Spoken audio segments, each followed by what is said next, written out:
And joining me now from New York is Tom O'Connor, Deputy Editor of National Security and Foreign Policy at Newsweek.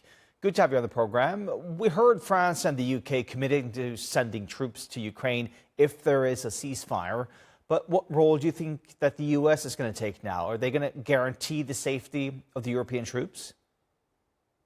Yeah, well, I think certainly, the United States coming out talking about wanting to support this initiative in terms of security guarantees it's a signal basically to Europe saying that the United States wants to remain engaged in this process.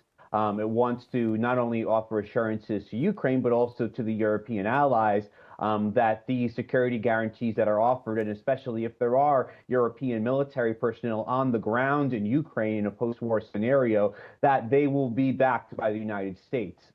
I think that's important, but it's also important to note that I think that when it comes to the stumbling blocks that we've seen between the United States and Europe, that security guarantees have not necessarily been the top challenge here. In some ways, the United States has already guaranteed Ukraine security back from 1994 through various initiatives after the fall of the Soviet Union and Ukraine's independence, and of course then there was the Minsk agreements, which have also been sidelined by the current war. I think it really comes down to two main factors here that the White House wants to see movement on.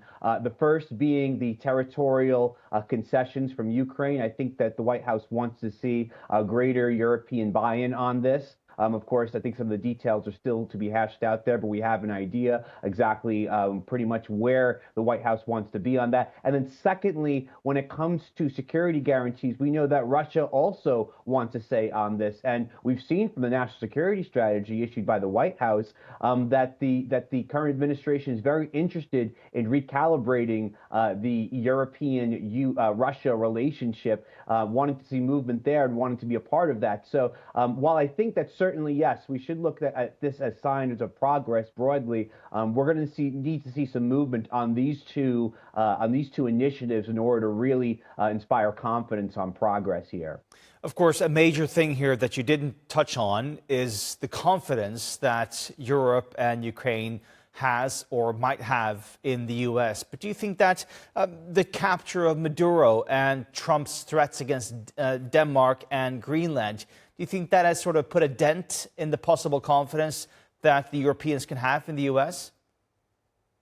Well, certainly. I mean, you could look at it from both perspectives. I think in some ways, the recent moves in the Western Hemisphere reinforce some of what the Trump administration has been saying about wanting to recalibrate U.S. foreign policy, looking at a more hemispheric sort of outlook on things. I think that certainly, there has been, even dating back from the first Trump administration, a lot of rhetoric out there regarding Greenland, regarding Canada even, regarding, what the U.S. wants to see its priorities in terms of this hemisphere and what that means for its commitments in Europe. But I think the action in Venezuela certainly underline the fact that, yes, that the administration is willing to take action when it feels like the various stakeholders are not living up to their side of the bargain, or are not following the more pragmatic, let's say, diplomatic path to reaching an agreement. So,